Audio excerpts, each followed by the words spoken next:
नमस्कार। आज के विश्व भारत युवा संसद अध्यक्ष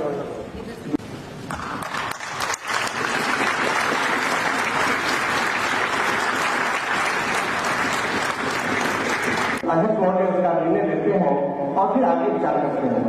तो इसलिए आप हम लोगों से हम अपेक्षा करते हैं कि सदन की गरिमा को बनाए रखने के लिए आप सभी आदमी मर्यादापूर्ण भाषा में अपने आप को अनुशासित। मैं शिवसागर इस अखंड भारत के ऐतिहासिक भूखंड बिहार मां गंगे के तट पर स्थित दान वीरगंज की भूमि अंग प्रदेश भागलपुर का प्रतिनिधित्व करते हुए आज इस बिहार विधानसभा में माननीय अध्यक्ष महोदय, निर्णायक मंडल और प्रतिभागी और भारत के सभी संतानों को नमस्कार। पूर्व प्रधानमंत्री श्रद्धेय अटल बिहारी वाजपेयी जी ने कभी कहा था, अंधेरा चढ़ेगा, सूरज निकलेगा और कमल खिलेगा। ये प्रमाण है उस परिणाम का जब संपूर्ण विश्व के साथ साथ पक्ष से लेकर विपक्ष तक हमारे संविधान को झुककर प्रणाम कर रहा है। और यही कारण है निसंदेह रूप से आज का मेरा विषय संविधान के 75 वर्ष अधिकार करता हुआ व्यक्ति के आधार पर विचार करती हुई स्थिति महोदय। यदि हम 4 या 5 पृष्ठ की कहानी को सारांश में लिखते हैं तो 1 से 1.5 पृष्ठ लग जाता है।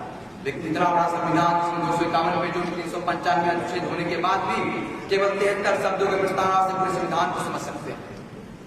आज हम उस ऐतिहासिक दस्तावेज के 75 वर्ष की यात्रा को स्मरण कर रहे हैं जिसने हमारे देश को लोकतंत्र, समानता और न्याय की अवधारणा दी। हमारा संविधान ये केवल कागज पर लिखी लकीरों का समूह नहीं बल्कि करोड़ों भारतीयों की आकांक्षाओं का जीवंत प्रतीक। जब 26 जनवरी 1950 को हमारा संविधान लागू हुआ तो ये केवल औपचारिक घटना नहीं बल्कि करोड़ों भारतीयों के संघर्षों, आशाओं का मूर्त रूप था। ये वो दिन था जब हम लोग ने नए युग में प्रवेश किया। जाति, धर्म, वर्ग, भाषा, क्षेत्र से ऊपर उठकर समानता और न्याय को संवैधानिक बल मिला। आज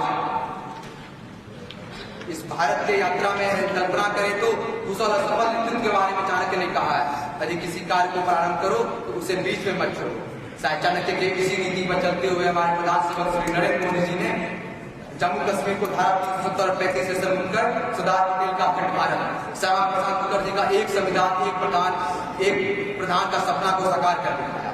और शायद ये हमारे संविधान के लचीलेपन की खूबसूरती को दर्शाता है कि हम अलग हुए लेकिन पुनः जम्मू कश्मीर को भारत में शामिल कर एकता और अखंडता का विजय। अंत में मैं बस महोदय इतना ही कहूंगा कि संविधान केवल एक पुस्तक नहीं बल्कि राष्ट्र की आत्मा है। बाबा साहब भीमराव अम्बेडकर कहा करते थे, संविधान अच्छा हो या बुरा ये इस पर निर्भर करता है कि उसे चलाने वाले लोग कैसे। इसलिए आइए हम अपने कर्तव्यों को समझें, अधिकारों की रक्षा करें और भारत को आर्थिक, सामाजिक और वैज्ञानिक तौर पर नई ऊंचाई तक ले जाए।